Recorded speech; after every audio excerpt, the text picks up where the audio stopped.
झंडू balm. इस company को सन 1910 में झंडू भट्ट जी ने शुरू किया था, जिसे सन 2008 में इमामी कंपनी ने खरीद लिया था। लेकिन इसकी असली किस्मत पलटी सन 2010 में जब सलमान खान की मूवी दबंग रिलीज हुई। इस मूवी का एक गाना मुन्नी बदनाम हुई काफी ज्यादा फेमस हो गया था और उसकी एक लाइन मैं झंडू बाम हुई लोगों की जुबान पर चढ़ गया था, जिसकी वजह से झंडू बाम की सेल्स डबल हो गई थी। लेकिन फिर भी इमामी कंपनी को झंडू बाम का नाम बिना परमिशन के यूज करना कुछ रास नहीं आया और इमामी कंपनी ने फिल्म के प्रोड्यूसर्स पर कॉपीराइट का केस कर दिया। लेकिन बाद में कोर्ट के बाहर सेटलमेंट हो गया और मलाइका अरोड़ा झंडू बाम की ब्रांड एम्बेसडर बन गई। गाइस, इसे कहते हैं किस्मत। बैठे बैठे सेल्स भी डबल हो गई और मलाइका अरोड़ा जैसी ब्रांड एम्बेसडर भी मिल गई। आपको ये फैक्ट सुन के कैसा लगा कमेंट सेक्शन में जरूर लिखिएगा। जब कुछ कर गुजरने की चाह हो तो रास्ते के कांटे कभी मायने नहीं रखते। कुछ ऐसी कहानी है महाराष्ट्र से दिल्ली आए लक्ष्मण राव जी की, जो कि लेखक बनना चाहते थे, लेकिन पैसों की कमी की वजह से उन्होंने चाय बेचना शुरू किया। जब आमदनी ठीक ठाक होने लगी तो उन्होंने पढ़ना लिखना फिर से शुरू किया। 37 की उम्र में उन्होंने 12वीं क्लास पास की, 50 की उम्र में उन्होंने बीए किया और 63 की उम्र में उन्होंने एमए किया। इसी दौरान उन्होंने बुक्स भी लिखी, लेकिन जब भी वो अपनी बुक लेके पब्लिशर के यहां पर जाते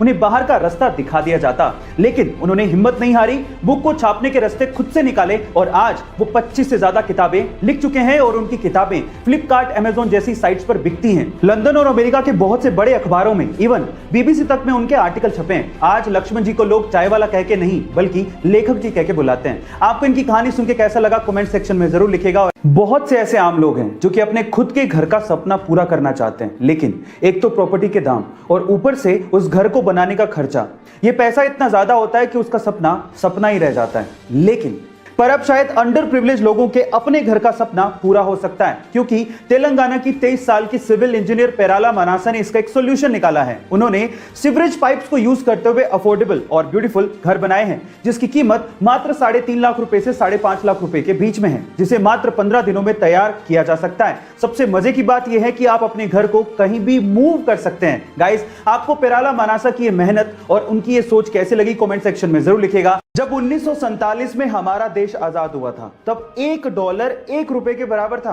तो अचानक से ऐसा क्या हो गया कि आज $1 लगभग 73 रुपए के बराबर है। रुपया इतना गिर क्यों गया? तो चलिए आज इस वीडियो में मैं आपको बताता हूं। इसके लगभग 3 कारण हैं। पहला कारण, जब देश हमारा आजाद हुआ था तो बंटवारे के बाद देश को चलाने के लिए विदेशी कर्ज लिया गया था, ये पहली वजह थी।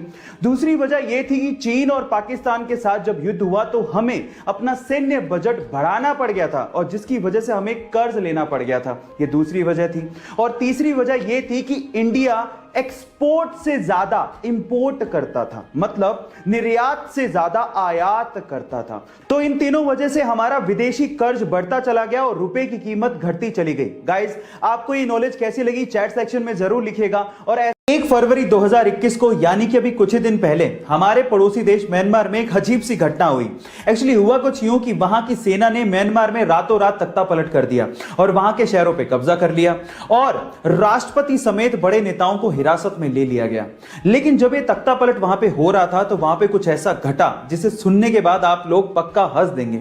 एक्चुअली हुआ कुछ यूं कि म्यांमार की सेना जब म्यांमार के संसद पे कब्जा करने के लिए जा रही थी तो संसद के सामने एक महिला, जो कि एक एरोबिक इंस्ट्रक्टर थी, डांस कर रही थी। अब सेना अंदर कब्जा कर रही है, लेकिन फिर भी उस महिला ने अपना एरोबिक डांस बंद ही नहीं किया। ओह माय गॉड, तल्लीनता हो काम में तो कुछ ऐसी हो, दुनिया इधर की उधर हो जाए, लेकिन उस बंदी ने अपना काम बंद नहीं किया। गाइस, इस इंसिडेंट पे आपका क्या कहना है चैट सेक्शन में जरूर लिखिए। गाइस, आपने कई हट्टे कट्टे नर यानी कि लड़कों को मादा यानी कि लड़कियों को इंप्रेस करने के चक्कर में डोले शोले दिखाते देखा होगा, यानी कि बाइसेप्स दिखाते देखा होगा। अब उनके हिसाब से ये शो ऑफ करने से लड़कियां इंप्रेस हो जाती हैं। अब होती हैं या नहीं होती वो तो लड़कियां बताएंगी, लेकिन ऐसी सेम चीज कंगारू भी करते हैं। जी हां गाइस, आप ठीक सुन रहे हैं। मादा कंगारू को इंप्रेस करने के चक्कर में नर कंगारू अपनी बाइसेप्स दिखाते हैं और ये बात सच है।